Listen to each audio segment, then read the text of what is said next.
They've got to move quickly, haven't they? Chelsea have told Manchester City that they have until 5 p.m. tomorrow to make an offer for him. Time is ticking. Will City adhere to this deadline, do you think? I don't think so. I think this is posturing, this is brinkmanship, this is transfer games, this is, we're bigger than you. Chelsea, Manchester City, two of the biggest hitters in world football. And you can understand Chelsea's perspective. They've got a player that's worth what they deem £120 million, and they want to try and give Xabi Alonso the best opportunity to work with players and be prepared for a brand new season. They have a lot of strength in depth, Chelsea, but it's at fullback, it's at striker, it's the centre halves.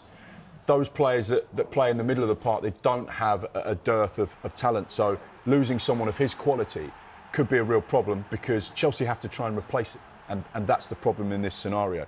We know that Manchester City have an interest in Fernandes. We know that Enzo Maresca has essentially said to Sky in Italy, my dream replacement for Rodri would be Enzo Fernandes. Two very different types of midfielders, but two players that can absolutely play at the heart of that Manchester City midfield with no problem at all.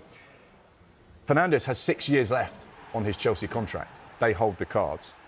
And obviously the relations are not good between Manchester City and Chelsea because of the Maresca situation and the replacement of Pep Guardiola. Manchester City had to pay Chelsea £17 million just to get Maresca through the door this summer. So they don't have a great working relationship.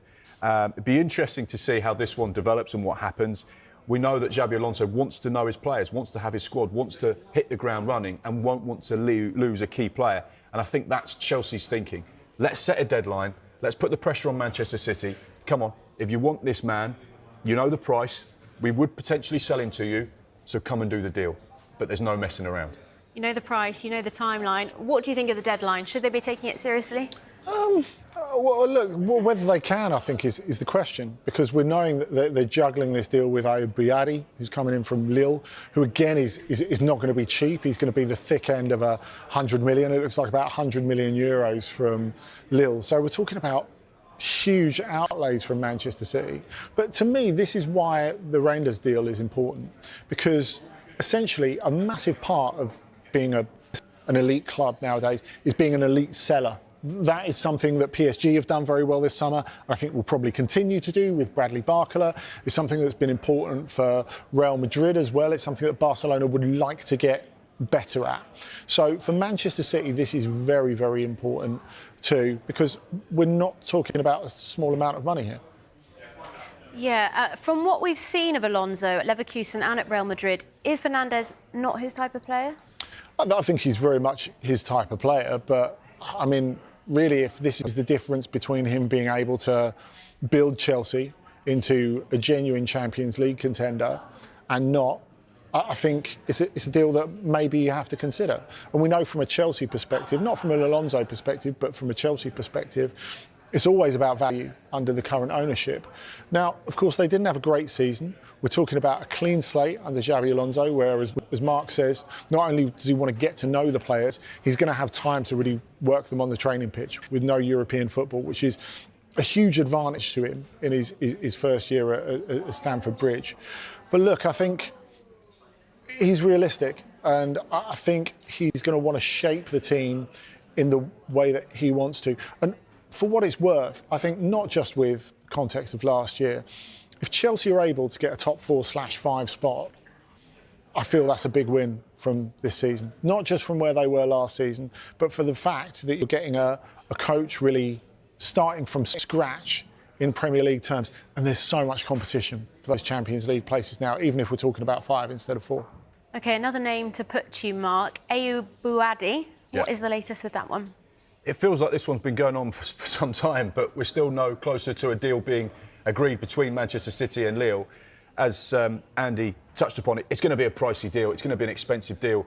He is a Moroccan superstar, played at the World Cup, but he's just 18 years old. Can he handle the mantle of replacing someone like Rodri at the heart of that Manchester City midfield? We don't know. We'd imagine he'd be sort of one for now, but one more so for the future. But still no confirmation on that deal. We know that talks are continuing to happen between the two clubs, but as of yet, no deal agreed. we're looking at a very, very expensive midfield. Yep. I mean, we can mention some of the names. Elliot Anderson, Enzo Fernandez, Buadi we just mentioned, could be worth more than 300 million.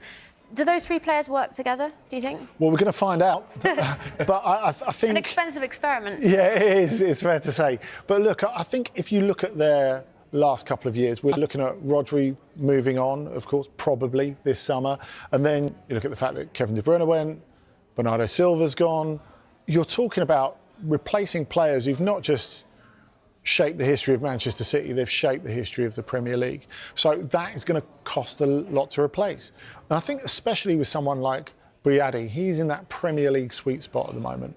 He can contribute now, but really I think Premier League clubs largely would rather pay for potential than they would players who are right in their peak now. I mean, that's why Enzo Fernandez is such a tricky guy to put a value on. I think obviously he's got a certain value to Chelsea and they won't sell him for below that, but he's not the sort of player that typically you're spending that sort of money on now. Of course, the fact that he's Premier League proven really counts. He's been excellent since he's arrived in the Premier League.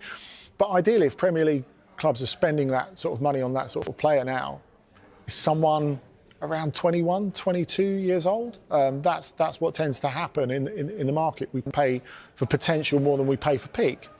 But Buadi is someone who, going back to your point about the pressure, you know, this is a guy who played as a starter at very short notice against Real Madrid in the Champions League the day after his 17th birthday, and he was the best player on the pitch. He can deal with it, I think, and we've seen him at the World Cup as well. But you're right, there's nowhere as demanding as Manchester City, and there's nowhere where maybe you're less guaranteed of a place every single week. So you're kind of taking a gamble with a player's development. Is that a player that can handle